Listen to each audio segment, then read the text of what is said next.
Et salut à toutes, salut à tous, bienvenue sur N1, votre émission 100% NBA des équipes de The Playoff. Et oui, c'est toujours l'été, on est toujours en mode détente, en mode tongs, chemise hawaïenne, et on va continuer à discuter autour de la NBA en attendant qu'il se passe un peu plus d'actualité, qu'on revienne sur les training camps bientôt au mois de septembre. Mais là, c'est l'été, on est en mode chill, et comme vous l'avez aimé, la première partie du Tu préfères, on est parti pour une deuxième session avec toujours notre intérieur, le grand, le costaud, le massif. Non, ce n'est pas Raph parce que lui, c'est tout l'inverse. C'est Elian. Salut Elian, comment ça va? Salut les gars, ça va super. Hâte de voir les nouvelles questions que tu nous as préparées cette semaine et de commencer ce podcast avec vous. Et oui, et on a un retour. Alors, vous l'entendez toutes les semaines quasiment sur la WNBA. C'est un ami de la famille. Il a sa propre chaîne YouTube que on vous invite à aller suivre, à aller liker, et il va nous en parler tout de suite. C'est le maître S mauvaise foi. C'est mon gars, pas sûr du tout. C'est Tom. Salut Tom, comment ça va? Salut Yannick, salut Elian, ça me fait super plaisir d'être de retour. C'est vrai que ça fait un petit moment que j'étais pas venu discuter avec vous. Je crois que c'était l'été dernier, la dernière fois qu'on s'est fait un épisode Oh, t'as ensemble. fait un conseil de classe avec nous? Non, Oui, t'as pas j'ai fait un conseil de classe. l'année? Si, au cours de l'année, j'ai fait un conseil de classe, je dis des bêtises. Mais ouais, non, ça me fait plaisir. Et puis, moi, je vous écoute toutes les semaines, donc je me suis dit, il faut que je me prépare psychologiquement à pouvoir répondre à tes petites questions vislardes. Exactement. Ouais, je parlais donc, tu as une chaîne, ton propre média à toi. Tu peux nous en glisser deux mots et comment on te retrouve? Ouais, bien sûr. Bah, écoutez, vous pouvez me retrouver sur Twitter et sur YouTube. Le nom du média, c'est Coast to Coast. Là, on est en restructuration un petit peu de DA. On est en questionnement sur qu'est-ce qu'on va vous proposer pour la saison prochaine. Mais voilà, c'est du format d'actu. On essaie d'analyser un peu l'actualité NBA. On parle aussi de WNBA et on parle un petit peu d'histoire autour du basket. Donc voilà. Ok, bah écoute, c'est avec grand plaisir qu'on t'accueille. N'hésitez pas non plus à aller réécouter l'épisode, la story qu'avait fait Anna, qui est dans le podcast avec Chris. Les deux qu'on salue. On salue également Raph qui ne peut pas être là pour des raisons professionnelles. Donc n'hésitez pas. Et surtout, The Playoff, n'hésitez pas à écouter l'ensemble du reste des podcasts. Alors, il y a la Major League Baseball. Là, on est au milieu de la saison, là, il y a la trade deadline qui vient d'être passée. Il y a tous les ajustements. C'est la ligne droite. On va voir qui est prétendant pour les playoffs, qui va aller vers les World Series.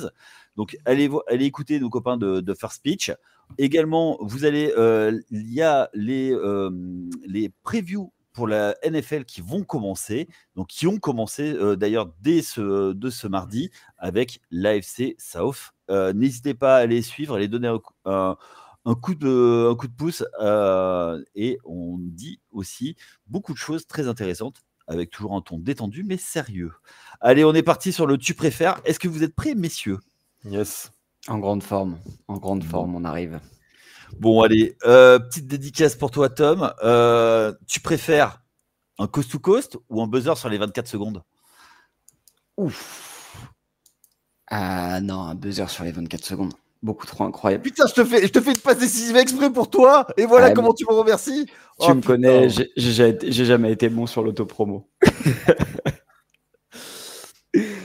Elian. Ouais. Moi, je dirais aussi un buzzer sur les 24 secondes. C'est quand même plus sympa. Il y a un petit côté impressionnant. Fin du chrono, le bruit. Ouais, je préfère quand même un buzzer. Ok. Ben moi, c'est l'inverse. Je préfère vraiment un coast to coast parce que, tu sais, autant, tu vois, un buzzer sur une fin de carton, machin, ouais, ok, ça peut me faire lever, mais sur les. Tu sais, c'est les fins de possession qui sont complètement pourries où le gars, il balance une saucisse et ça tombe dedans. Voilà. Alors qu'effectivement, après, c'est vrai que si c'est une action vraiment travaillée, tout ça, qui va vraiment. Oui, je veux bien, mais le coast to coast, tu vois, il y a le côté surprenant où le gars. Tu vois, il remonte la balle tranquille. Et là, il met une grosse accélération, tout ça. Et tu vois, il y a un truc où pour moi, il est un peu plus structuré, travaillé, tu vois. Et ça, c'est qui ton joueur si je te parle de coast to coast, c'est qui le joueur qui te vient en tête? Charles Barkley. Ok. Ou Russell Westbrook. Ouais, c'est ce que j'allais dire. Ça. Mais tu sais quel joueur me vient en tête? C'est parce qu'en fait, non, l'image du coast-to-coast que j'ai en tête, c'est Yao Ming. Tu sais, qui passe sa balle derrière le dos. Et en fait, ça, j'avais trouvé tellement ça lunaire qu'il remontait la balle, il passe la balle derrière le dos, puis il va finir derrière. Et je me dis, mais j'aime bien, moi, quand c'est des grands. J'ai eu qui en tête? Yao Ming et André Drummond, qui a fait une fois. Oh la aussi. vache. Et Christophe Porzingis aussi. Ouais, mais c'est marrant en fait d'avoir des grands comme ça de temps en temps qui ils prennent le rebond et on dirait que ça déconnecte et ils vont tout droit. Ils commencent à se dire bon, vas-y, je peux le faire aussi, je peux aller au panier. C'est pour ça que c'est ça que j'aime bien dans les coast-to-coast. Est-ce que c'est parce que tu es grand toi aussi que oui. Et que j'ai perdu beaucoup de ballons aussi. Alors on va le dire. Moi j'étais petit, enfin je suis toujours petit. Je suis plutôt un arrière. Les grands qui partent en dribble et qui dribblent sur le pied du gars, tu vois, d'un adversaire et qui en plus la retouche et tu perds la balle, putain t'as envie de leur mettre des calottes quoi. Tom? Moi je t'avoue que si coast to coast, j'aurais tendance très très rapidement à penser à Russell Westbrook, Prime OKC où le mec, c'était tu sais, la définition du marsupilami où le mec il récupère le rebond, bam, il part à 10 000 en contre-attaque et il va te péter un gros tomard à 2 mains, 2 pieds 2 mains là. J'ai des belles images en tête. Chez les grands, peut-être un peu moins. En fait, j'ai l'image en tête quand tu m'as dit André Drummond, quand il était à Cleveland. Une image où il récupère un rebond et après il essaye d'aller faire un Eurostep et il fait un airball qui termine vraiment à 2 mètres de l'arceau. Ouais, c'est vrai. C'est l'une des actions les plus belles des dernières années, tu vois, pour moi. Après, Jokic le fait pas mal, mais en finissant par une passe. Ouais. C'est-à-dire qu'il prend le rebond, il remonte un peu le ballon et il trouve directement la passe. Enfin, il finit pas du coup en coast-to-coast exactement, mais il a tendance à remonter le ballon facilement après un rebond. Ouais, justement, ça, c'est pas une vraie évolution du basket avec des grands qui ont beaucoup plus de skills, notamment de dribble et même de motricité quand même. Ouais, c'est une évolution du basket, mais qui n'est pas accessible à tous les grands. On en parlait juste un peu avant en off là. Je pense que tu vois dans l'ADN, dans le projet, je vois très très bien un Victor Wembanyama pouvoir se développer, envoyer du coast to coast dans tous les sens. Mais il faut que le grand en question puisse avoir les capacités techniques de pouvoir déjà effacer son vis-à-vis sans se dribbler dessus, d'avoir l'agilité nécessaire et d'avoir aussi la vitesse, parce qu'un coast-to-coast, il y a l'aspect puissance, agilité et l'aspect vitesse, pouvoir prendre aussi son défenseur de vitesse. Tu vois, généralement, ces grands joueurs qui arrivent à le faire, c'est des mecs qui ont dans leur formation basket, soit des Européens à la Jokic, où tu sens que le mec, ça pue le basket techniquement, soit, je te prends l'exemple d'un Anthony Davis, qui avant d'être pivot, était lui-même meneur au lycée et tout, et qui du coup est hyper agile, adroit, balle en main, et est capable de faire des trucs. Sinon, c'est vrai que le coast-to-coast, on a peut-être tendance à l'assimiler un peu plus sur des arrières, des postes 3, ultra physiques, ultra mobiles. Ouais, mais tu vois, regarde, je te prenais l'exemple de Charles Barkley, qui était un 4 dimensionné, mais voilà, qui était costaud. Il y en a aussi un autre qui me vient en tête, tu vois, c'est ou Shaquille O'Neal, moi, tu vois. Shaquille O'Neal, époque Orlando. Ouais, carrément. Quand il pétait les plombs, quoi. Ouais, Shaq, c'était le combo puissance. Enfin, en fait, c'était tellement un ovni, c'est-à-dire qu'il avait même pas forcément besoin de bien savoir dribbler. Il était tellement puissant et intelligent dans son déplacement que le mec, en fait, et puis en 3 dribbles, il était à l'arceau. Tu vois, c'est un peu comme Giannis. Comme Giannis, hein. Le Shaq Orlando, il ressemble dans quelques trucs à Giannis Antetokounmpo, je trouve, dans le côté hyper athlétique sur le coast-to-coast, rapide après rebond et tout. Ouais, mais il y avait le côté enfonceur que il est plus dans l'évitement, Yanis, alors que Shaq, il était dans la confrontation. Shaq plus pivot, quoi. Enfin, c'est ça. Ouais, c'est-à-dire Yanis, son coast-to-coast, on a souvent l'habitude de le voir finir de sa limite avec un petit Eurostep qu'il maîtrise hyper bien. Shaq, il n'avait pas besoin, en fait. Parce que le mec avait 3 mecs devant. Est-ce que tu peux reformuler qui fait très bien avec 4 pas? Oui, bon, ça c'est un autre détail, mais c'est vrai qu'il y a quelques appuis en trop des fois. Bon, c'est le basket moderne, hein. Si tu sifflais les marchés, il y a des GOAT, ils auraient plus que 20 000 points. Hein, bon, voilà. J'espère qu'ils ne parlent pas de qui on pense parce que. Si. Non, il se permettrait pas. Non, c'est pas bon genre. Bon, première pique, hein, forcément, obligé pour vous les garçons. Autre chose, et sur les buzzer beaters, sur les, on va dire sur les 24 ou sur vous là-dessus, ça vous fait vraiment lever de votre canapé. On est pendant la nuit, vous faites ou bon. Bah écoute, tu l'as dit en fait, le côté buzzer beater, un shoot qui est pris sur le chrono des 24 secondes sur un moment important, un moment un peu décisif, ouais, moi ça me fait lever. C'est-à-dire que tu vois, j'ai vraiment des images marquantes de mecs qui ont réussi à faire gagner des matchs sur un panier où les mecs étaient hyper bien défendus et ils t'envoient une ogive à 3 points où ils arrivent à se démarquer. Je te cite des Steph, il y a des paniers, tu te dis, mais arrête, qu'est-ce que tu fais? Tu fais des trucs de fou furieux. J'ai des exemples aussi. Bon, alors ça, je te vois rigoler avant même de le dire, tu vois, mais la campagne de playoff de LeBron en 2018, quand il est à Cleveland, où le mec, il envoie, je sais pas, 3 ou 4 buzzer beaters sur sa campagne de playoff, où tu te dis, mais tu sais, notamment contre Toronto, où il en envoie un flotteur contre la planche. Mais c'est pas contre Washington plutôt? Non, non, il en envoie un 3 points où il se tourne. Ouais. Et il se tourne et il est après une passe de. Il vient de rater un lay-up à 2 points. Et puis après, il marque Kevin Love. Et Kevin Love, il lui fait une passe baseball et derrière, il fait le truc.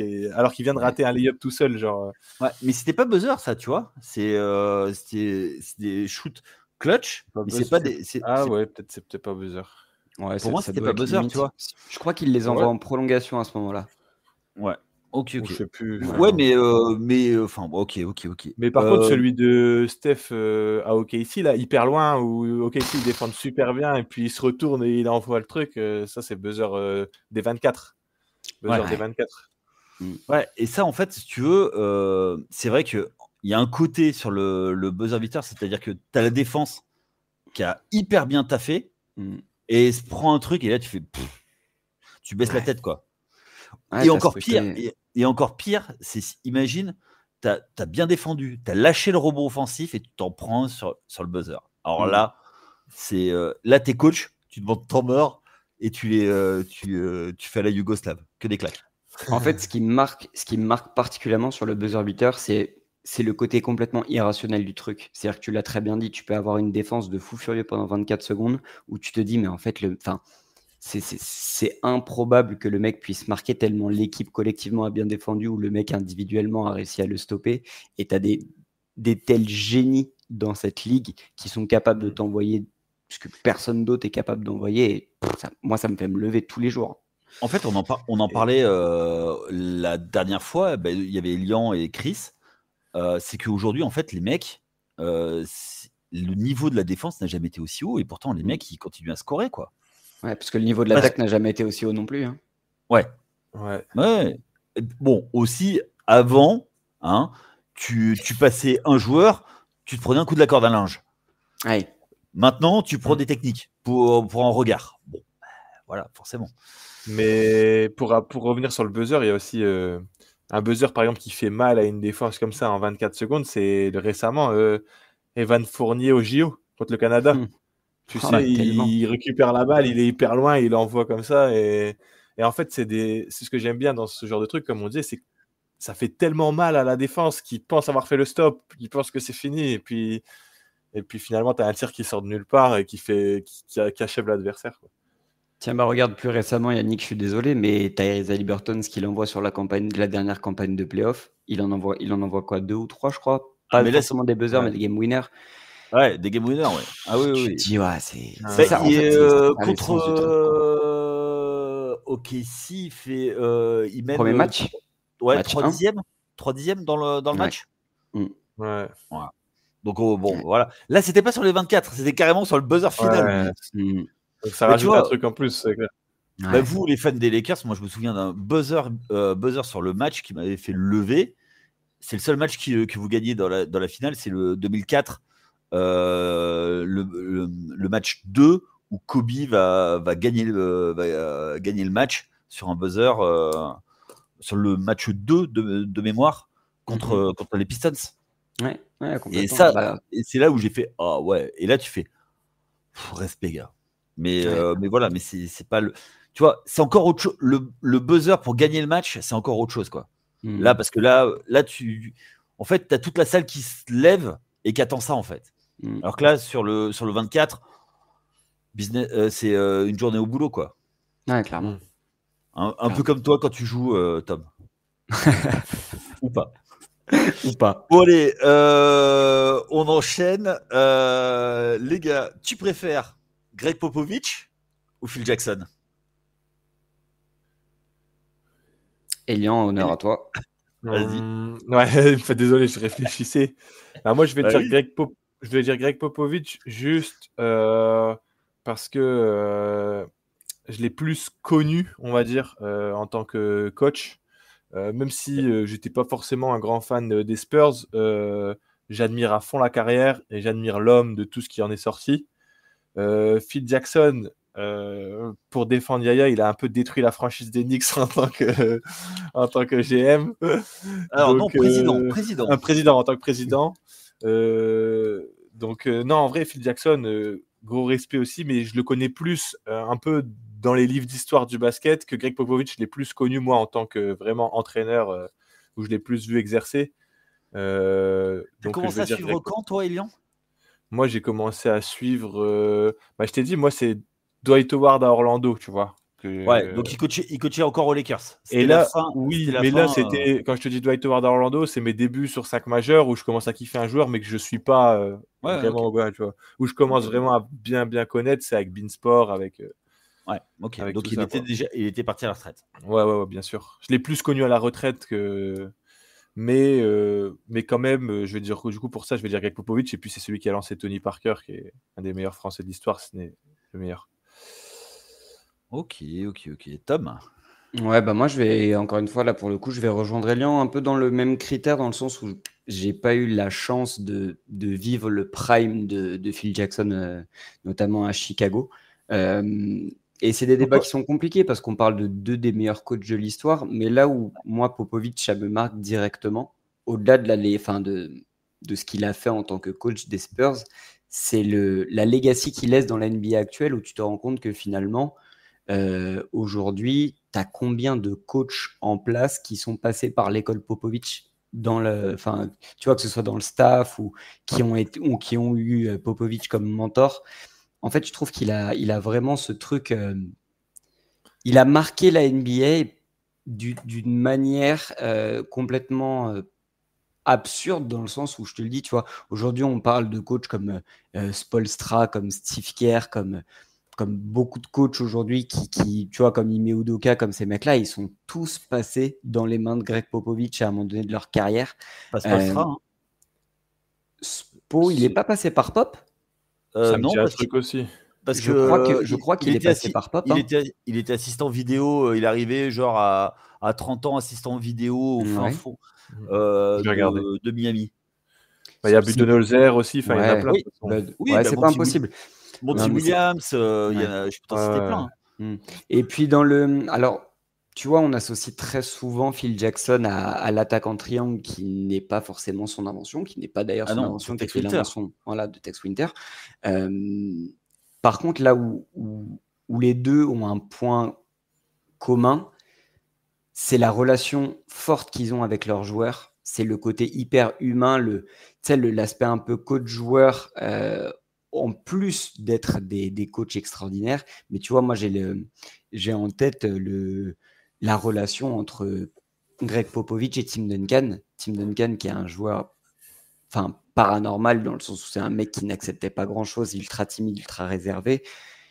Quand tu les entends tous là, quand ils étaient tous venus parler, rendre hommage à Popovich, que ce soit Ginobili, Parker, Duncan, et que tu les entends parler de coach Pop, au-delà de la marque de respect, il y a une espèce de marque limite de paternité, quoi. C'est un peu le parrain, c'est un peu le père de la NBA moderne.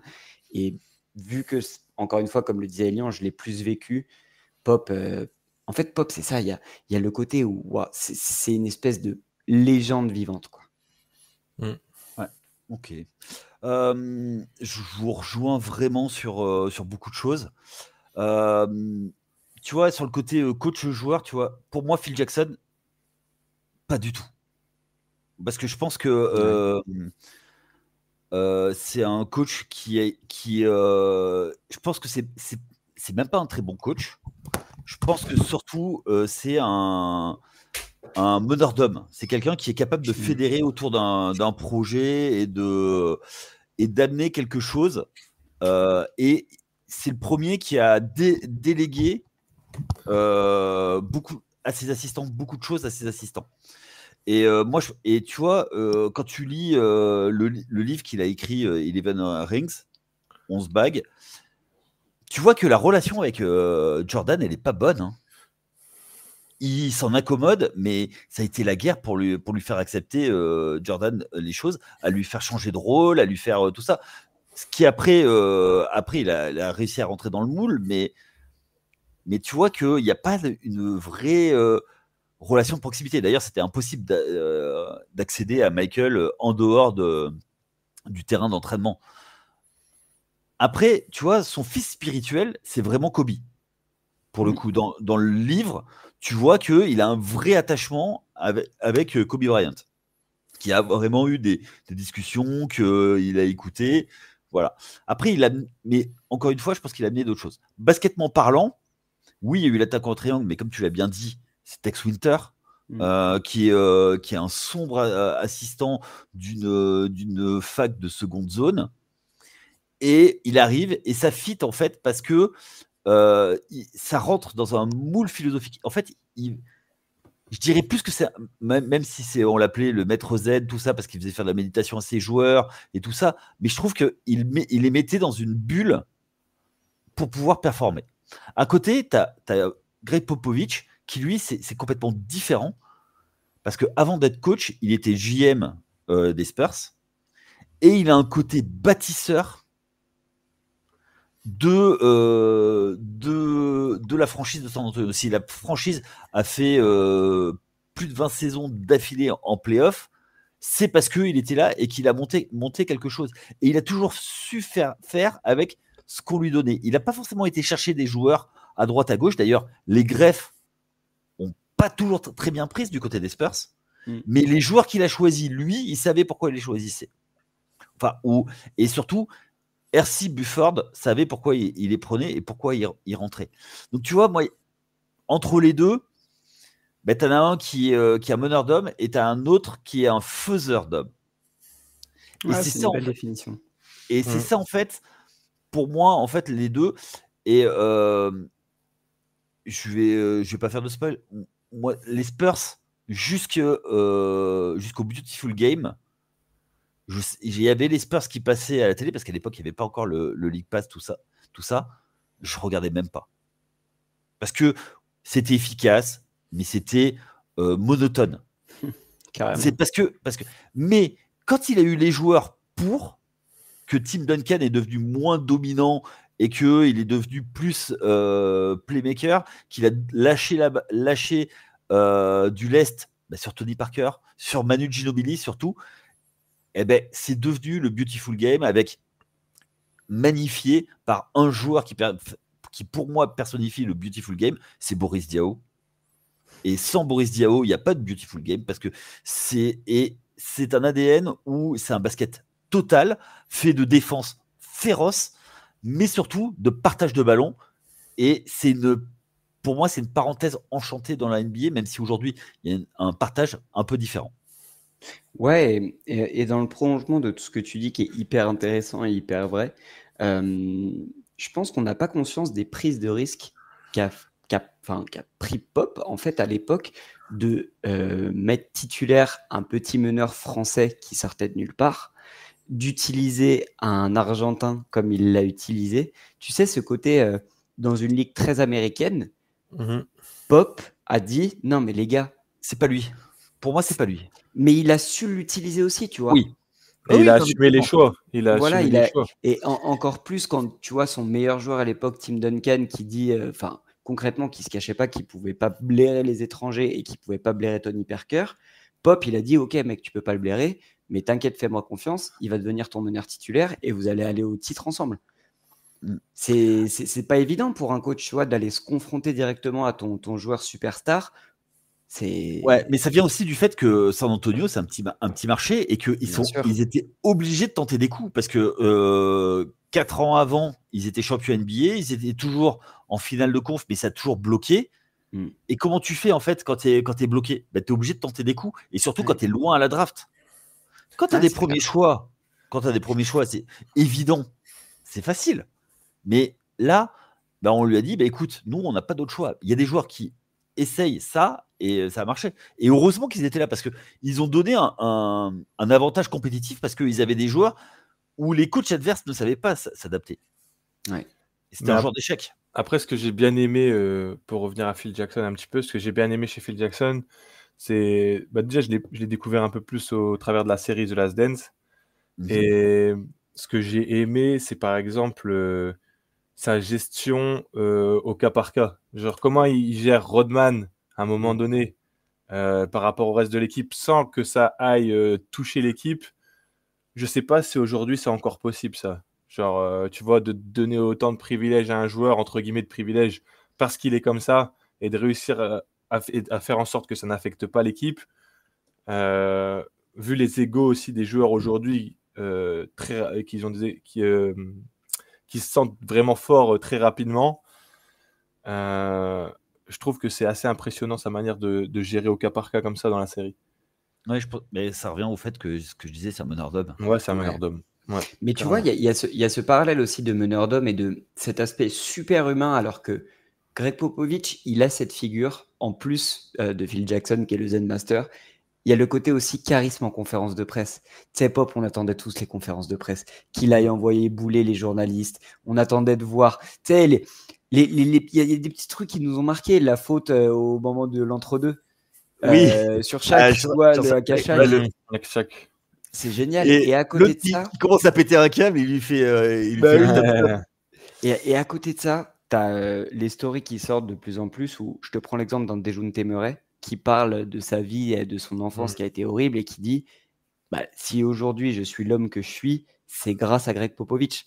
Kawhi Leonard, dans un sens, je pense que tu vois, c'est un peu pareil. Je pense qu'il a vraiment eu ce rôle de. Alors, Kawhi Leonard, coach de père, quoi. Ouais, DeRozan aussi. Ouais, DeRozan aussi. DeRozan qui dit qu'il pleurait avec Pop, je sais plus, quand son père est décédé, un truc comme ça, il est venu, tu vois. Ouais, mais tu vois, à côté de ça, tu vois, il y a un Stephen Jackson dans son podcast qui allume un petit peu le truc. Mais après, c'est Stephen Jackson. Puis on peut pas plaire à tout le monde. Je veux dire, et puis. Mais en fait, il est là où il a été fort, c'est qu'il savait choisir les joueurs qu'il voulait. Et il savait exactement qui il voulait, quand il voulait. Et Stephen Jackson a été très important, surtout dans le titre de 2005, parce que c'était le côté tête brûlée qu'il fallait. Le premier titre de 2003, c'est Speedy Claxton. Tu vois. Moi, je pense que si l'erreur de Popovich, c'est une opinion vraiment personnelle, mais je pense qu'il aurait dû s'arrêter un peu avant. Je trouve que il est reparti dans la reconstruction des Spurs où il aurait pas dû, en fait. Je trouve que ça entache un peu sa fin de carrière. Il était chercher le record. Ouais, mais pour moi, il aurait dû partir il y a 3-4 ans déjà, tu vois. Et tu sais quoi, je te rejoins, mais paradoxalement, on ne peut pas le savoir maintenant, mais je pense très honnêtement que ce peu de temps qu'il a passé avec lui aura un impact énorme sur la carrière de Victor. Ah ouais, sûrement. Je pense, tu vois, même s'il était en fin de carrière, je pense que le fait d'avoir été coaché par Pop et d'avoir pu partager des minutes en tant que coach-joueur, chose qu'il aurait eu, tu vois, peut-être dans le management, parce que Pop ne quittera jamais les Spurs. Voilà, mais vraiment en tant que coach-joueur, je pense que quand tu as eu Pop en tant que coach dans ta vie et quand tu as la mentalité d'un Victor Wembanyama, il y a une empreinte. Il y a des choses qui resteront et qui, tu vois, qui ont peut-être forgé un peu la legacy du mec. Ah, c'est clair pour Wemby, je suis d'accord, mais là, je te parlais plus au global. Tu vois, moi, je trouve sa legacy. Je trouve que c'est un peu dommage de ne pas s'être arrêté 3-4 ans avant, tu vois. Ouais, mais c'est toujours compliqué de. Bien sûr, hein. Non, mais je remets pas en question la carrière de Popovich ou quoi que ce soit. Je pense que ça aurait pu faire du bien aux Spurs, déjà d'avoir un peu une nouvelle philosophie à 3-4 ans, que ils ont essayé de faire un peu du vieux avec du neuf, du neuf avec du vieux pendant longtemps, quoi. Et la peur du remplacement de la légende aussi. Hein. Ouais, Tu sais, c'est vraiment. compliqué, hein, une franchise qui a été autant marquée. Quand tu regardes par exemple en soccer, Manchester United, Arsenal, ils galèrent. Ouais, j'allais te dire United et Arsenal, hein, avec Ferguson et Wenger, c'est dur. La JOCR. Ah ouais. Non mais oui. On passe le coucou à Flav. Mais même, je trouve que, tu vois, là, par exemple, pour remettre un petit truc sur les Spurs, là, c'est Mitch Johnson, c'est ça, c'est l'assistant qui prend en charge l'équipe. Bah, là aussi, moi, je trouve que parfois les Spurs, ils devraient un petit peu s'ouvrir. Et par exemple, tu vas rechercher Michael Malone, tu vois, et t'envoies un coach déjà déjà champion. En plus, il est formé par Pop aussi, non, Michael Malone? Ou là, je crois pense aussi. Il est dû y passer, ouais. Donc, tu fais revenir un coach qui a été formé par Pop, mais qui est déjà champion, qui a déjà expérience, et t'apportes un truc en plus. Pardon, vas-y.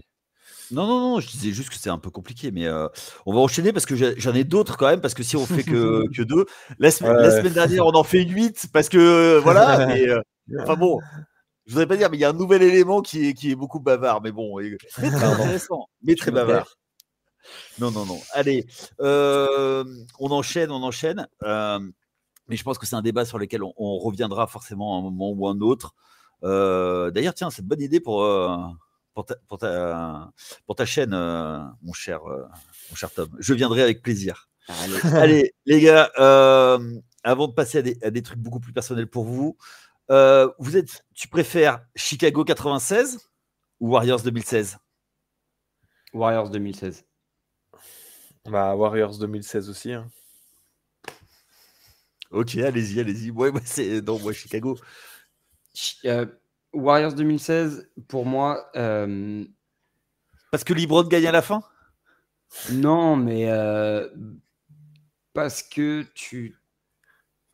en fait, j'ai l'impression que Warriors 2016, c'est le point d'exclamation du collectif parti de rien et qui est juste. Mais tu vois, on parle de magie de basketball. Les Warriors 2016, même si ça va pas au bout avec le titre, toutes les nuits, tu te réveillais, tu voyais des dingueries. Les Bulls 96, déjà, je pense que Elian, ça va être aussi un de tes arguments. On ne l'a pas forcément vécu en direct. Toi, chose que tu as vécu plus en direct que nous. Donc, il n'y a pas ce feeling-là. Et en fait, il y avait déjà une legacy. C'est-à-dire que les Bulls en 96, il y avait déjà des titres, il y avait déjà quelque chose.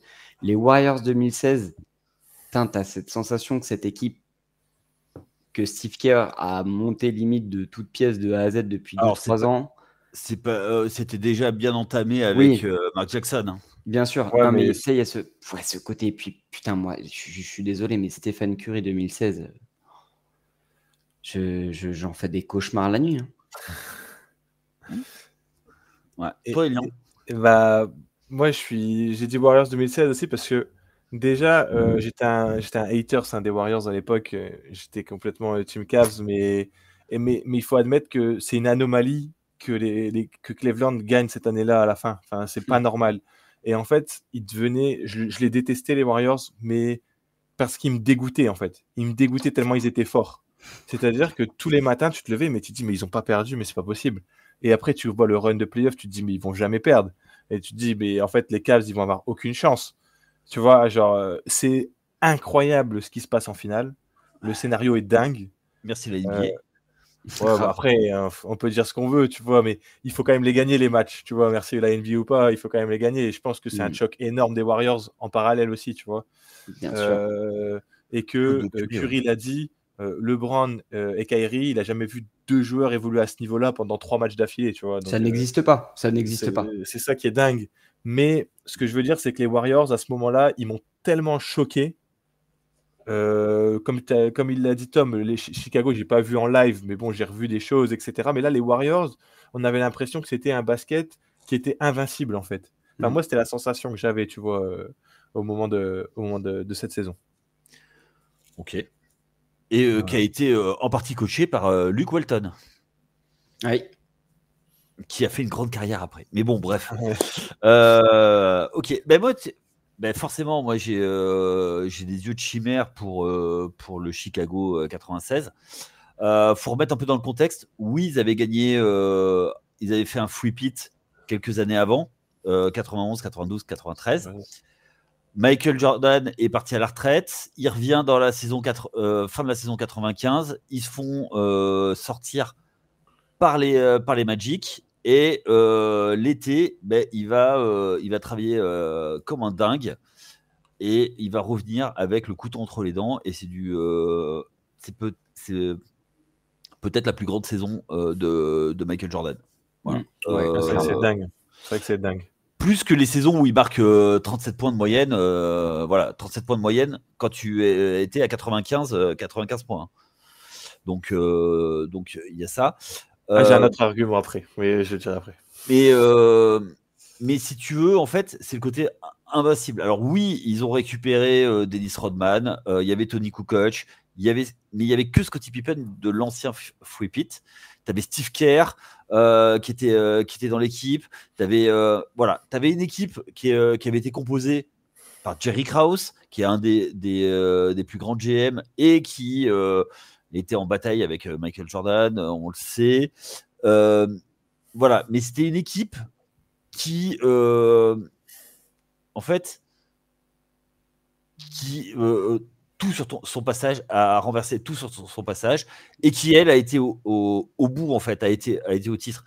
Je suis d'accord avec les Warriors. Les Warriors, en fait, le truc, c'est que pour moi, ils changent la NBA un an avant. Ouais. C'est-à-dire que passer ce qui a été appelé le small ball, qui en fait n'est pas un small ball, mais plutôt un skills ball, c'est-à-dire en mettant Draymond Green au poste 5, mais parce que pour jouer sur la vitesse, ils ont changé en faisant. Ils changeaient sur les écrans parce que c'est l'arrivée du pick and roll, et à ce moment-là, et Steve Kerr a décidé de battre le pick and roll par de la vitesse et par des petits, et jouer tout en vitesse en magnifiant, je trouve, le Steph Curry et un joueur qu'on oublie beaucoup chez les Warriors, qui est Klay Thompson.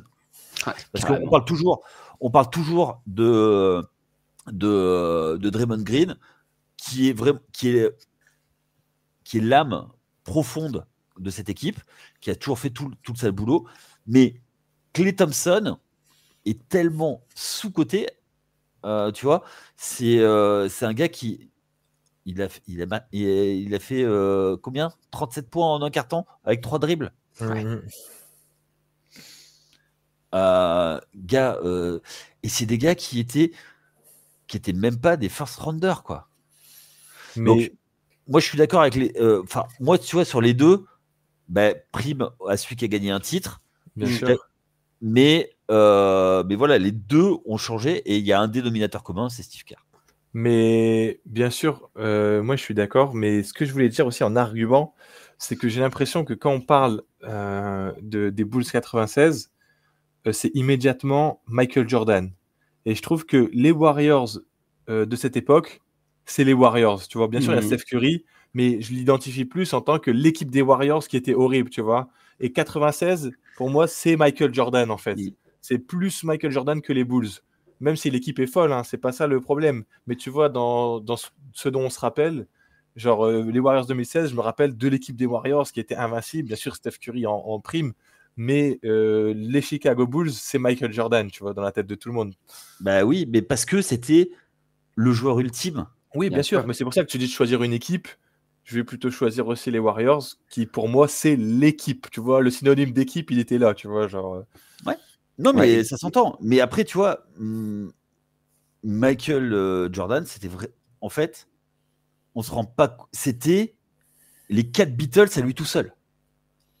Ah, bien sûr. Ah, mais Jordan 96, c'est incroyable. Moi, il y a un truc qui va un peu aussi dans le sens de 2016. C'est que pour moi, c'est la plus grande saison de l'histoire de la NBA, en fait. Il se passe tellement de choses en 2016 que elle est folle. C'est fou. Et le fait de se dire que dans la plus grande saison de l'histoire de la NBA, il y a une équipe qui tape le record des Bulls, ça va un peu dans ce que vous dites tous les deux, en fait. C'est que les Warriors, on s'en souvient comme une équipe. C'est-à-dire que, certes, t'as Stephen Curry, mais les gars, vous vous souvenez de André Iguodala et Sean Livingston en 2016 ? Tu vois, c'était c'était un espèce de collectif Andrew où Bogut la encore. balle, Andrew Bogut, la balle, elle passait de main en main. Tu avais un Klay Thompson qui avait même pas besoin de dribbler pour scorer genre 40 points par match. C'était un rouleau Draymond, compresseur. c'était impressionnant. Et il a fallu, je rejoins Elian là-dessus, il a fallu un duo sur 3 matchs à un niveau genre, mais hors norme Ouais, hors norme. pour défaire ces mecs-là. Mais peut-être un truc qu'on ne reverra peut-être jamais en fait. Ouais, mais tu vois, je pense que c'était pas un duo, c'était un trio parce qu'il est sous-côté, mais Kevin Kevin Love. Love. Bien sûr. Non, mais quand on dit duo, c'est par rapport aux stats qu'ils ont pondu les deux pendant les 3 matchs. Tu Ouais, vois ce que je veux dire? Ah non, mais je pense que tous les daggers, on sait que c'est Kyrie. Voilà, on sait que Kyrie, c'est. Enfin, quand il est dans une zone comme ça, tu vois, il aurait été comme ça toute sa carrière. Le gars, c'était c'était un top 10, tu vois. Non, mais le contre, plus le 3 points de Kyrie derrière, c'est mythique en fait. Oui, ouais. Ce Game 7, c'est n'importe quoi. Ouais, Comme c'est j'ai la dit, c'est un legacy. moment hors du temps et c'est un truc qui est en fait qui est pas normal. Voilà, c'est une anomalie dans une saison qui aurait dû être gagnée 4-1 par les Warriors, tu vois. Et ils arrivent à te faire même oublier que en finale de conf, les Warriors sont menés 3-1 par OKC. Et c'est ce fameux Ouais, shoot, mais ouais, shoot c'est de vrai. Steph là. C'est vrai, Les mais c'est Warriors, dingue. no time out, le mec il shoot du milieu du Ouais, terrain. Tu sais, c'est vraiment cette saison 2016. Je vous invite en tant qu'auditeur, auditrice, c'est n'importe quoi. faites-vous un review de cette saison. C'est la dernière saison de Kobe, le dernier match contre Utah. C'est les Ouais. Spurs qui enchaînent aussi une série Mais de je c'est ne sais vrai. combien. Enfin, c'est une année de maboule. Ouais. Ouais. Du coup, ça rentre un peu aussi dans le sens des Warriors 2016, tu vois. Ouais. Tout ce qui s'est passé. Ouais, mais tu vois, c'est peut-être avec le. C'était le début aussi de NBA à deux vitesses entre les très très forts et les très très faibles. Tu En vois? 2016? Ouais, ça commence. Enfin, c'était commencé un petit peu avant, mais tu vois, il y avait vraiment une NBA à deux vitesses, tu vois. Une scission, ouais. Tu vois, ça a commencé un petit peu avant avec Philadelphie, hein, faut pas, qui a lancé le truc du tanking extrême. process. Ouais. Voilà. Tu vois, il y avait où tu étais vraiment où tu étais top 8 et t'arrivais top 8 et tu te faisais bananer en playoff. Bah, c'est pour ça qu'il y a eu le play-in après, qu'ils ont Ouais. inventé le play-in. Oui, C'est tout pour à fait. remettre la compétitivité, tu vois, et pas se dire, bon, bah, c'est tout, on est éliminé des playoffs. Maintenant, autant perdre des matchs. Ouais. Mais ce qui va aussi dans ton sens, Yaya, c'est vrai qu'il y a un peu le côté scission de la NBA entre les playoffables et les autres. Mais Ouais. par contre, les 8 équipes qualifiées en playoff, c'était À fort. l'ouest. Ouais, à l'ouest. En fait, Pas à c'est ça, l'est. c'est le début. C'est limite le début de la conférence ouest Qui est où tu te monstrueuse. dis que Ouais. limite, il y a 13 équipes de la conférence ouest qui auraient pu être playoffables, quoi. Ouais. Oui, Et oui. c'était Et puis, dingue. et puis en fait, tu avais aussi un petit peu comme à l'époque de Michael, votre LeBron qui tout le monde savait qu'il allait aller en finale NBA. Mais tu vois, ça, À c'est l'est, dingue ouais. aussi. Ça, c'est dingue aussi que, enfin, la différence entre, je veux dire, LeBron, je l'aime à fond. Je trouve que le joueur est dingue. Plus que ta femme d'ailleurs. Quand même pas. Mais ce que je veux dire, c'est que à l'Ouest, il aurait pas pu faire ça. Tu vois, là, il détruisait équipe par équipe à lui tout seul, pratiquement. En 2018, c'est choquant comment il est fort. En 2018, c'est choquant. Toronto, elle a fait des Mais quand cauchemars. il dit, il y a je sais plus, c'est DeRozan, je crois qu'il dit ça, ou je sais plus quel joueur de Toronto, il dit, mais en fait, je savais plus où me placer, et LeBron m'a dit où aller me placer. Il connaissait le système de Toronto mieux que le joueur de Toronto, tu vois. Et enfin, ça reste aussi dingue, quoi. Ce qu'il a fait à l'Est à ce moment-là. C'est un point commun des deux. Hein. Ce qu'ils ont fait à la conférence Est dans leur carrière, c'est mal. C'est mal, vraiment. Ouais, ça a fait mal au basket, je pense. Hein. Ouais. Je pense que malgré tout, il y a pas mal de joueurs qui, du coup, sont partis de LeBron, alors que, tu vois, du côté de Michael, ils sont restés pour essayer de le battre. Et il y avait moins de transferts à l'époque. Ah oui, là, tu veux dire que ça a dissuadé des gens de venir à l'Est par rapport à la domination de LeBron James à chaque fois. Oui, ou t'allais. Et puis, après, moi, il y a un truc qui m'avait choqué dans cette période. C'est les gars qui. Enfin, c'est les constructions d'équipe. T'avais une équipe en début de saison du côté de Cleveland et t'avais une autre équipe à partir du All-Star Game. Parce que les gars, les buyouts venaient tous pour essayer d'avoir une bague. Allez, sur un malentendu de faux témoin, on peut avoir une bague avec LeBron, tu vois. Et tu vois, les gars qui. Moi, tu vois, c'est cette période que j'ai pas. Enfin, tu vois, c'est un des trucs où je me dis. Après, l'histoire, elle peut être différente. Je veux dire, si en finale, J.R. Smith, il fait pas le con en 2018 au Game 1, s'ils prennent le Game 1, les Cavaliers, ça peut changer l'histoire. Hein. LeBron, je sais pas, il en met 50, je crois, ou un truc comme ça. Et regarde. 2018. Au final, il est tout seul. Parce ouais, que en 2015, Kyrie est blessé. Kevin Love se blesse pendant la finale. Ouais. 2017-2018, c'est pareil, il se retrouve tout seul. Ouais, il se retrouve tout seul. Et tout seul face à une équipe. Et en fait, ça vient de la construction de l'équipe, puisque on l'a mis dans un rôle qui n'était pas le sien. Mais je n'ose même pas imaginer comment on parlerait de LeBron James s'il avait été champion en 2018. J'ose même pas imaginer. S'il avait battu les Warriors de Steph KD mais ça aurait avec l'équipe qu'il avait et le niveau de jeu individuel qu'il avait, je préfère même pas imaginer de comment on parlerait de LeBron. Là. Mais t'as vu ce qu'il avait, il avait que dalle. Mais même, genre... Et puis aussi, je pense que l'histoire de LeBron est complètement différente si cette équipe des Warriors n'existe pas et n'est pas aussi forte, tu vois. Je pense qu'il y a peut-être au moins un titre en plus. Mais du coup, je trouve que à contrario, ça marque encore plus sa legacy avec le titre de 2016. Ah bah ouais, le titre de 2016, il est dingue. Il a réussi à battre les Warriors, tu vois. Surtout, et puis surtout, il gagne dans sa ville natale. C'est ça aussi. C'est ça. Je sais plus, 50 ans après. Pas sa ville natale, mais... non, il n'avait jamais eu... Si, Akron, Ohio, c'est à côté de Cleveland. C'est pas Cleveland. Oui, mais bon, t'as raison. C'est déjà rare, c'est sa région. Le meilleur joueur né à Akron, on sait tous que c'est Steph Curry. Allez, on enchaîne. J'en ai quelques-uns pour vous. On va essayer d'aller un petit peu plus vite. On est plus dans l'histoire. Tu préfères, puisque, alors, pour info, vous êtes tous les deux fans des Lakers. Hein. Il y a un moins que l'autre, mais bon. Elgin Baylor ou Jerry West? Jerry West. Franchement, en plus, je me suis un peu renseigné sur les deux. Il y avait pas si longtemps que ça. J'avais regardé un peu. Ouais. Et je veux dire Jerry West aussi, parce que logo de la NBA, parce que le loser ultime.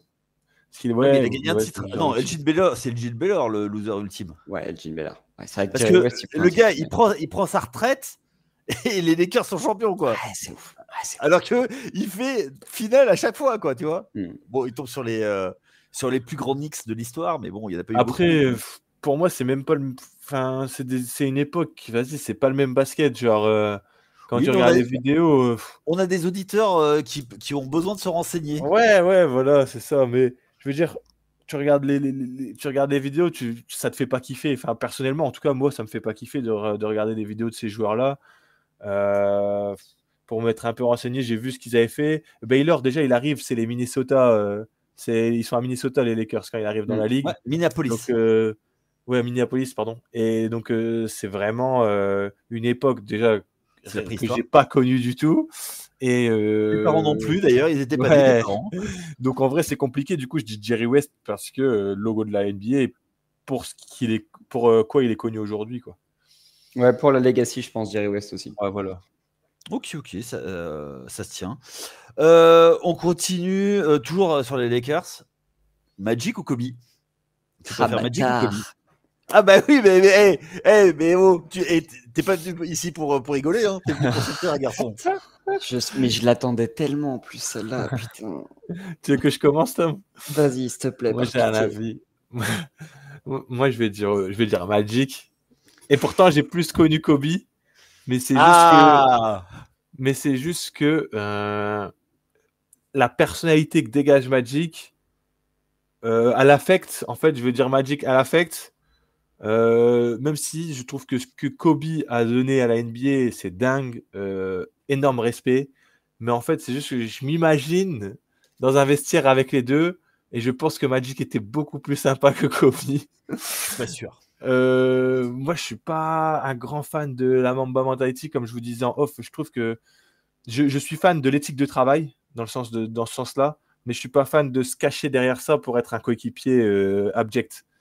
Genre, je trouve que ça a été trop glorifié, comme si c'était incroyable. Et en plus, je trouve que Kobe n'a été qu'une seule fois vraiment le joueur phare de ces finales gagnées. Tu vois? Que avant c'est Shaq. 2 fois. Deux fois. Ouais, Deux fois. Ok. 2 fois. Mais que avant c'est Shaq, alors que les grandes légendes, type Magic, etc., ça a toujours été le joueur phare, tu vois. Ok. Magic Johnson, c'est le Showtime. C'est peut-être l'une des plus belles révolutions de l'histoire de l'NBA. D'un meneur de jeu de cette taille-là qui fait ce qu'il fait sur un parquet. En fait, ils ont sorti la NBA du placard. Ça veut dire que personne ne regardait le basket. Et il y a eu la rivalité Magic Bird. C'est ça.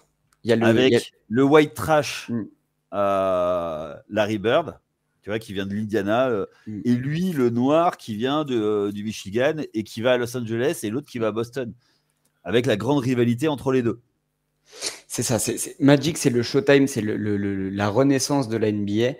Et moi, d'un point de vue complètement beaucoup plus individuel, vu que bien évidemment, j'ai pas vu jouer Magic Johnson en direct, je suis devenu fan de la NBA grâce à Kobe Bryant.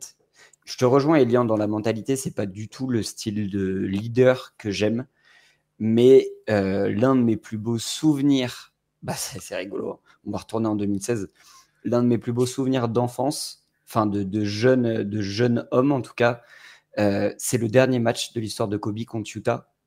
Et en fait, c'est intéressant parce que je suivais déjà la NBA depuis un moment, mais c'est un match où c'était la veille de mon bac blanc, si je dis pas de bêtises. Je fais une nuit blanche et il y a mon père qui se réveille pour aller au taf et on a fini de mater ce match-là ensemble. Mon père qui n'a jamais regardé de basket de sa vie. Et tu vois, il y a l'aspect hyper personnel du truc. Donc là, vraiment, c'est un choix cornélien que tu me demandes. Si c'est vraiment très personnel, je vais te dire Kobe parce que Kobe Bryant, c'est le yin et le yang en une seule personne. C'est le leader que tu détestes et en même temps, quand tu apprends un petit peu sa post-carrière, qui n'aurait pas kiffé essayer d'être le pote de Kobe? Ouais. T'imagines qu'il y a un mec qu'on connaît tous, c'est Ronny Turiaf, qui était son pote, quoi, tu vois. Et pourtant, c'était pas le gars le plus talentueux, mais comme il était sur le terrain et qu'il donnait tout, Kobe le respectait, tu vois. Regarde la relation avec Pau Gasol. Regarde ce qu'il lui fait au JO. C'est peut-être son meilleur ami, le mec. Première action du match. Tu rentres dans le steak comme ça. Après, c'est un joueur. En fait, c'est bizarre parce que tu peux pas ne pas l'aimer. Tu vois, genre, quand je dis ça, c'est juste ce défaut-là, moi, que je trouve que c'est un hic un peu, tu vois, de toujours avoir un peu glorifié ce côté Mamba Mentality, mais pour laisser passer le leader nocif. Mais par contre, je respecte de malade et que je trouve impressionnant, c'est l'éthique de travail qui s'est fixé à lui-même. Je veux dire, il n'arrive pas dans la ligue comme LeBron ou comme d'autres en numéro 1 de la draft, etc. Il arrive dans la ligue, déjà il est drafté par Charlotte, mais il est envoyé direct aux Lakers. Jerry West, merci Jerry West. Mais ce que je veux dire, c'est que il s'est fait par lui-même, par son travail. Tu vois, il n'avait pas forcément le talent d'un numéro 1 de draft au début, tu vois. Et c'est surtout que c'est un lycéen, il n'est pas passé par la classe fac. Oui, mais ça, à cette époque, il y en a. Après, je veux dire, LeBron, Dwight et tout, c'est des lycéens. Oui, mais c'est bien après. Ouais, c'est bien après. Mais ce que je veux dire, c'est que c'est l'année d'avant. Tu as Kevin Garnett qui est Garnett aussi, qui est pris mais c'était le premier depuis super longtemps. Ouais. Et derrière, parce que Kobe, ça marche et que ça marche, voilà. Mais parce que faut pas oublier non plus que c'est un fils de basketteur pro qui a joué en Europe. Donc du coup, ça lui a ouvert un peu les chakras d'ailleurs de venir en Europe. C'est un des premiers à avoir dit le système américain ne forme pas des bons joueurs de basket. Le système européen forme des bons joueurs de basket. Et après, il a amené, il ne faut pas oublier que jusqu'en 2000, c'est des gros échecs quand même. Bah oui. Les airballs contre Utah 98, voilà, alors que c'était une équipe qui avait 4 All-Stars, quoi. En fait, c'est Nick Van Exel, Eddie Jones, parce qu'on oublie souvent ce joueur qui était fabuleux, Eddie Jones. Allez voir les highlights. Et Shaq. Je trouve que vous l'avez super bien résumé tous les deux. Magic Johnson fait peut-être l'unanimité en étant peut-être l'une des personnalités préférées de tout le monde dans l'histoire de la NBA. C'est-à-dire que tu prends n'importe quel classement all-time, Magic est top 5-6 pour tout le monde. Oui. Kobe est peut-être le joueur, l'un des le plus clivant de l'histoire. C'est-à-dire que chez certains, il va être top 3, chez d'autres, il va être top 15. Et en fait, j'ai envie de te dire que tous les arguments s'entendent un petit peu en fonction de quelle approche tu as du sport, du leader et du basketball. C'est-à-dire que là, tu en parles très bien. Et au début, Kobe, tu le regardes jouer, tu as envie de lui mettre des tartes, tu as envie de lui mettre des baffes, lui dire « Mais mon grand, arrête de te faire passer pour je ne sais qui, joue au basket et lâche ton ballon. » Et au final, il termine sa carrière, tu te dis « Tout chèque qu'il est, sans lui, il ne gagne pas les 3 titres. » Ouais, et est-ce que Magic gagne ses premiers titres sans Kareem Abdul-Jabbar? Alors le premier, Kareem Abdul-Jabbar est blessé. Hein. Il finit le match contre Philadelphie. Il est MVP des finales et tout, non? Dès sa première saison, ça c'est dingue. Alors que normalement, ça devait être... Mais c'est ça que je veux dire, c'est que tu vois, Kobe, il a eu une carrière où il a progressé au fur et à mesure, tu vois, et il est devenu de plus en plus fort. C'est rare aujourd'hui, je trouve, ce genre de joueur. Bah là, après, on l'a eu avec Shea. Mais Shea, il arrive dans la ligue, personne se dit qu'il va être MVP des finales, tu vois ce que je veux dire? Kobe, quand il arrive aux Lakers, il est attendu comme le Messi, justement. Tu vois, dans les fin des années 90, c'est le Messi. C'est le gars qui va... c'est le nouveau Michael Jordan. C'est lui qui va régner et il a fait. De toute façon, c'est son approche le plus. Tu vois, oui. Ouais. Et après, tu vois, quand tu parles de Magic, ok, on regarde maintenant, mais il ne faut pas oublier que c'est des finales perdues, notamment contre les Celtics, notamment en 83, de mémoire, où 83, ils se font sortir, je ne sais plus. Enfin, il il était surnommé dans la presse Tragic Johnson. Oui, mais... Mais tu vois, jusqu'au back-to-back 87-88, si tu veux, il y avait une histoire. Tu vois, il y avait mais est-ce que si on est objectif et qu'on prend pas la mentalité du joueur, le joueur, comment il a affecté les gens par sa mentalité, etc., est-ce que Kobe, c'est un top 10 all-time? Non. Si on prend juste le joueur, tu vois, genre juste ce qu'il a accompli. Non. Je pense pas non plus. Et je pense qu'on est tous les trois d'accord pour dire que dans nos classements all-time personnels, on met Magic devant Kobe tous les jours, sans même hésitation limite.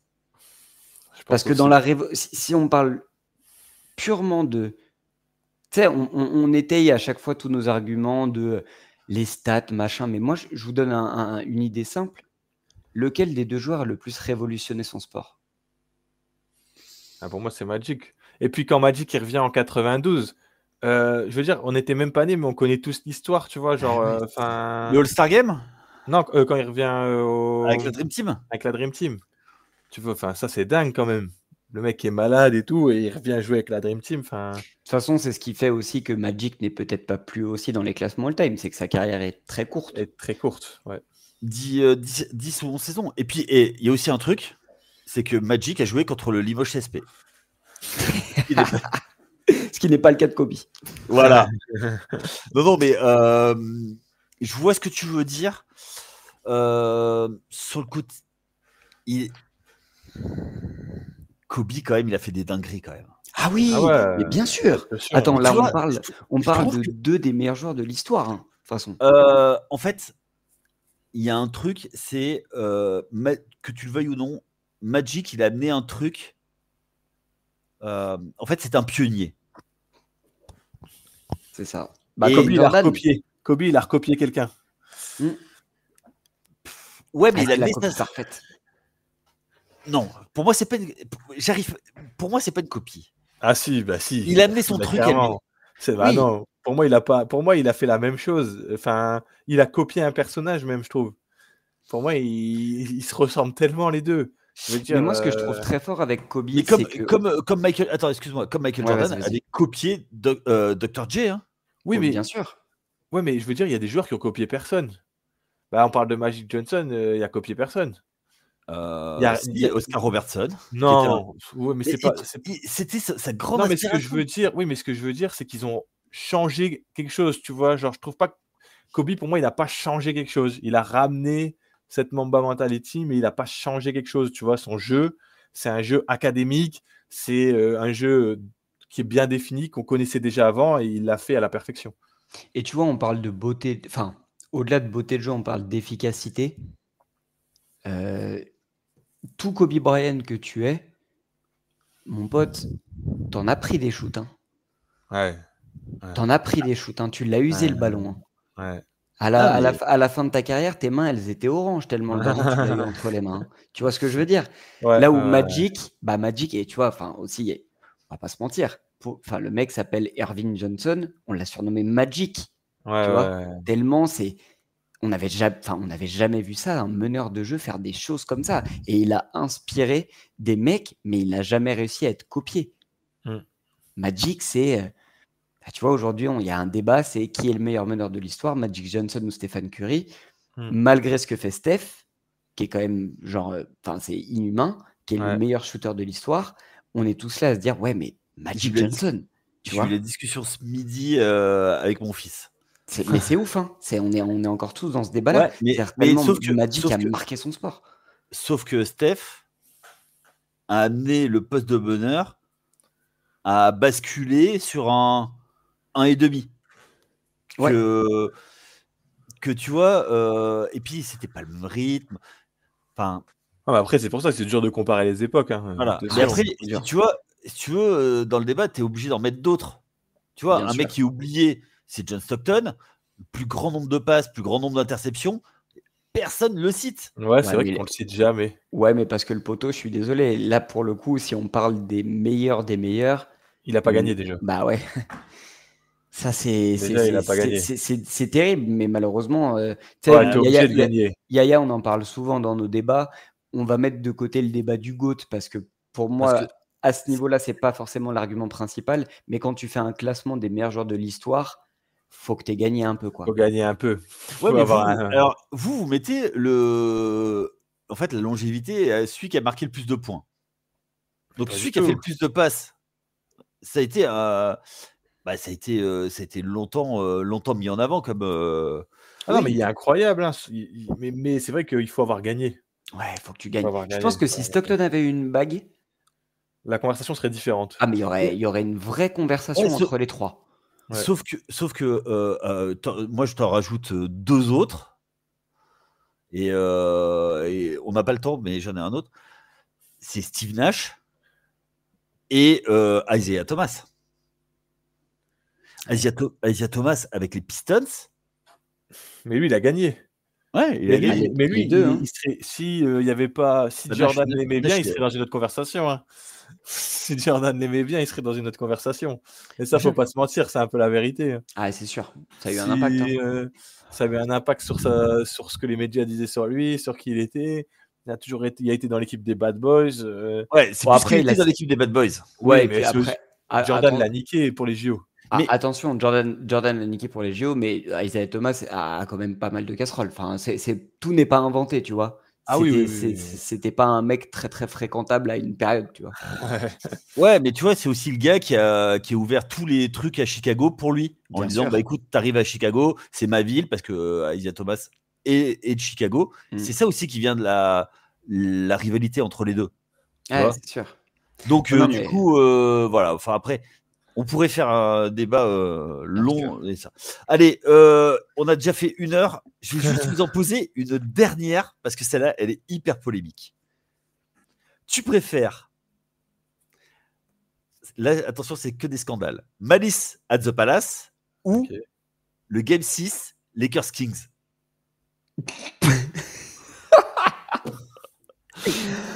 Alors, Quel est le plus scandaleux des deux? Bah, le plus scandaleux des deux, c'est Lakers Kings, parce qu'il y a une bague au bout. Voilà, merci. Ah bah non, mais ça, il faut être objectif. On est fan des Lakers, mais c'est-à-dire que c'est peut-être dans l'histoire du sport, de tout sport confondu, c'est peut-être l'une des fraudes, l'un des titres qui a le moins de valeur de l'histoire, tant, genre, quelques semaines, quelques mois après, les mecs ont dit « Ah bah oui, bien sûr, on avait acheté l'arbitrage. » C'est un vol assumé. On ne se rend pas compte de la folie. C'est-à-dire que les mecs, aujourd'hui, ils ne se sont même pas fait retirer leur titre. C'est ça. Enfin, c'est honteux, quoi. Ah ouais, non, les Kings, Lakers. Puis, enfin, quand on voit la legacy derrière des Kings, c'est dur. Enfin, voilà, C'est quoi, dur. juste ça, quoi. C'est une des. Ça fait partie des équipes, des plus belles équipes qui n'ont pas été baguées. Les Kings de 2002, ouais. 2002, ouais. Ouais. Avec les Knicks de 94. Obligé d'en placer. Ah bah ouais, vous étiez pas né, mais moi j'étais déjà à fond. Elian, toi, entre les deux? Bah, en vrai, je suis d'accord que le vol, etc., mais les images de baston, elles sont choquantes de Malice at the Palace. Stephen Jackson, on en parlait tout à l'heure. Je veux dire, il y a eu un reportage Netflix et tout. Très bien d'ailleurs. Il y a hyper cool, ouais. Il y a eu, il y a tellement de vidéos YouTube. Enfin, la bagarre qui part en couille avec les supporters, avec. En fait, c'est une baston comme on n'en reverra plus jamais et qui est impossible à penser aujourd'hui. Et quand même à l'époque, quand on la voit, on se dit que là, c'est quand même parti loin, tu vois. Yaya, moi j'ai une question pour toi sur cette question qui est hyper intéressante. Lequel de ces deux événements a le plus changé l'histoire de la NBA? Ah, carrément Malice at the Palace. Là-dessus, je suis d'accord avec toi. Alors en fait, c'est à partir de ce moment-là où le dress code. On se souvient que pendant très longtemps, les joueurs devaient arriver en costume cravate. C'est pas à cause d'Iverson, ça, le dress code? Si, mais ça a rajouté des trucs là-dessus. Et en fait, à partir de ce moment-là, David Stern a dit fini maintenant, parce que ça avait commencé avec la bagarre en 94 à Noël en 94, où match de Noël, Knicks Bulls, bagarre générale et tout ça, et durcissement. Et c'est depuis Malice at the Palace que au moindre trash talk, faute technique. Au moindre petit contact, faute technique. Les flagrant fall, ça tombe. Il n'y a plus la rugosité du basket. Et c'est à partir de ce moment-là où la NBA n'est plus devenue du basket tel que moi je l'entends. Ouais. Dans le sens où le basket n'a jamais été un sport d'évitement, ça a toujours été un sport de contact. Ça veut dire que tu allais au contact et il y a toujours eu des moments d'épreuves de force, choses comme ça. Et à partir de ce moment-là, toutes les épreuves de force et choses comme ça sont parties. Et donc, pour moi, en termes de culture, ça a complètement vrillé à ce moment-là. Et derrière les suspensions, les machins. Avant, tu avais une bagarre, tu étais là le match d'après, quoi. Tu te faisais sortir. Allez, tu prenais un match. Maintenant, t'imagines, tu mets un point fermé. Tu prends tes limites bannies, quoi. Bah, Bill Laimbeer. Ouais. Lui, il se battait tout le temps. Il n'y avait que 2-3 matchs à chaque fois. Mais même pas, il avait même pas de match de suspension. Il était là le match d'après. Là, on parle que des aspects négatifs de Malice at the Palace. Et je te rejoins sur beaucoup de points. Et là, moi, j'en retiens quand même un aspect positif. C'est que grâce ou à cause de cet événement, les joueurs sont quand même beaucoup plus protégés par rapport au public. Ouais. Tu vois, je te prends l'exemple récemment là des joueurs, notamment Russ, qui est un peu l'image. Aujourd'hui, un mec du public qui insulte un joueur ou qui en fait fait quelque chose qu'il ne doit pas faire, c'est dehors. tu dégages. Tu dégages direct. Mais pour et toujours. Voilà, et pour toujours. Et tu vois, dans la protection du sportif, c'était essentiel, encore plus en NBA où bah, on a la chance quand même quand on est spectateur et quand les mecs, tu vas en tribune en NBA, tu as la possibilité d'être vraiment à genre 30 centimètres des joueurs, sans barrière de protection, sans machin. Donc les mecs, il suffit que tu aies un fou furieux, les mecs, ils risquent beaucoup. Et Malice at the Palace a aussi permis à dire, ok, va peut-être falloir aussi commencer à protéger les joueurs. C'est clair. Alors, moi là-dessus, tu vois, je suis d'accord. Je suis d'accord sur la protection des joueurs, mais à côté de ça, ça a vachement aseptisé. Oui, Tu vois, c'est un peu ce que j'appelle l'effet Première Ligue ou Parc des Princes. ouais, bien sûr. Bien sûr. Avec les C'est-à-dire, hooligans à l'époque. ouais, mais sans parler de ça, tu vois, c'est la ferveur autour. Mm. Tu vois, je suis allé dans une des. Moi, je suis pas, j'ai pas fait 50 000 salles NBA. J'ai fait le Madison Square Garden. Vous en doutez bien. Euh, En fait, quand tu fais ce genre de salle, t'es déçu. T'es déçu par l'ambiance. Le match et tout, c'est nickel, c'est propre. Mais l'ambiance, waouh, tu te dis, c'est aseptisé, quoi. Peut-être que tu as vu aussi des matchs des Knicks de pas la meilleure période, parce que là, je trouve que le Madison, depuis 2-3 ans, ça résonne. Hein. J'ai eu de la chance. J'ai été en 2012 quand il y a la grosse équipe, tu vois, avec Jason Kidd, Rachid Wallace. J'ai vu jouer Rachid Wallace, tiens. Oh, waouh. Et Vince Carter du côté de Dallas, mais bon, ça après c'est autre chose.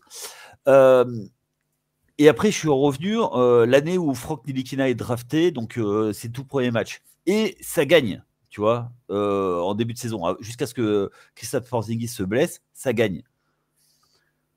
Ben, j'ai pas trouvé une ambiance. Après, moi, je viens d'une ville où c'est un volcan.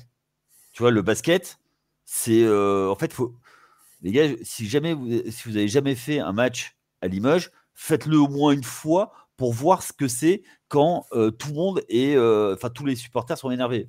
Faites un Limoges-Pau, même s'il y a plus Pau est parti maintenant et en deuxième division. C'est un truc, tu vois, où il y a de l'ambiance du début jusqu'à la fin. Là, tu vois, c'est vraiment un public de spectateurs. Et la NBA a fait comme la première ligue, c'est-à-dire qu'ils ont augmenté les tarifs, ils ont développé, et après, tant mieux, parce que du coup, ça profite aux joueurs au final, parce que du coup, les droits explosent. Mais voilà. Donc, du coup, les joueurs sont mieux payés. Maintenant, les salles sont rénovées avec beaucoup plus pour le public. Enfin, pour les loges, voilà, c'est autre chose. Tu vois, c'est autre chose. Voilà. Ouais. T'as raison. Ensuite, vous les gars, qu'est-ce que vous en pensez de ces deux révolutions alors, justement, Elian, toi, par rapport entre les deux? Franchement, comme l'a dit Tom, je trouve que je suis assez d'accord sur le fait que la protection des joueurs est hyper importante. Mais je te rejoins aussi sur c'est dommage qu'on n'ait pas un peu plus qu'on laisse pas un peu plus les échauffourées de temps en temps, les esprits monter. Je pense que ça fait du bien aussi au basket et ça fait partie du basket quoi, d'avoir le trash talk et tout le reste. Ouais, il y en a toujours, mais il faut pas qu'ils se fassent voir, quoi. Voilà, c'est ça. Moi, je suis d'accord un peu avec vous. Le seul truc, c'est que, et le sport nous l'a montré à plusieurs reprises dans différents sports, pour obtenir, entre guillemets, un équilibre qui se rapproche le plus de ce que tout le monde souhaite, malheureusement, des fois, tu es obligé de passer par des mesures drastiques qui font perdre un petit peu de saveur au sport. Mais pour le bien-être du sport en règle générale, tu vois, moi, je suis fan du PSG. Bah oui, forcément, ça, à un moment donné, tu regardais le Parc des Princes, c'était triste. Mais je pense que tu étais obligé de passer par là pour que les gens soient en sécurité, puissent aller au stade en sécurité. Et au final, aujourd'hui, Paris choque le monde. En fait, n'importe quel stade de première ligue ou n'importe quelle équipe de première ligue a été choqué par le bruit et l'ambiance que faisaient les ultras en déplacement. Donc, tu vois, au fur et à mesure, tu peux retrouver, une fois que tu as dissous ce qui n'allait pas, le temps permet peut-être de retrouver un peu plus d'équilibre. Ok. Ça marche. Bon, en tout cas, c'est ainsi que s'achève notre 2e édition.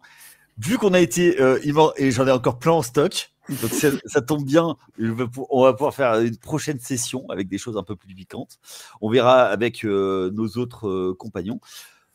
Merci d'avoir joué le jeu. J'espère que vous avez pris autant de plaisir à nous écouter que nous à le faire. En tout cas, moi, j'ai pris beaucoup de plaisir à discuter avec vous. C'était très intéressant. Tom, juste un petit coup d'auto-promo. Vas-y, ta chaîne, tout ça. Vas-y, je sais que t'aimes pas ça, mais allez, tu fais du bon boulot. Donc, c'est con de ne pas le montrer. Bah ouais, non, mais c'est cool. En tout cas, déjà, merci à toi, Yad, de m'avoir réinvité sur ce format. C'était vraiment très, très cool. Et Elian, un plaisir, franchement, de discuter avec vous de ces sujets. Les petites auto-promos, n'hésitez pas à venir regarder un petit peu ce qui se passe, discuter sur les réseaux sociaux, sur le contenu qu'on propose sur Coast to Coast. Et passer un très, très bon été et vive le retour de l'NBA. J'ai envie de voir jouer Victor Wembanyama. Moi, ça y est, là, c'est bon.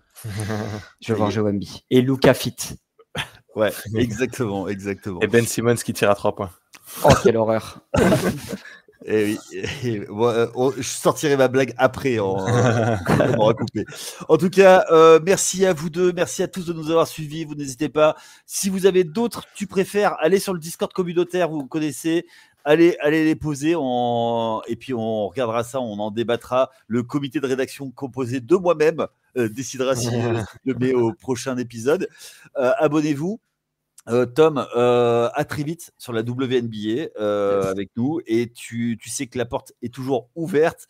Tu viens quand tu veux, tu n'hésites pas, c'est avec grand plaisir. Elian, à très vite. Et puis à tous, on vous souhaite une bonne journée si vous nous écoutez en journée, une bonne soirée si vous nous écoutez en soirée, et à très vite sur les antennes de TPO. Allez, ciao.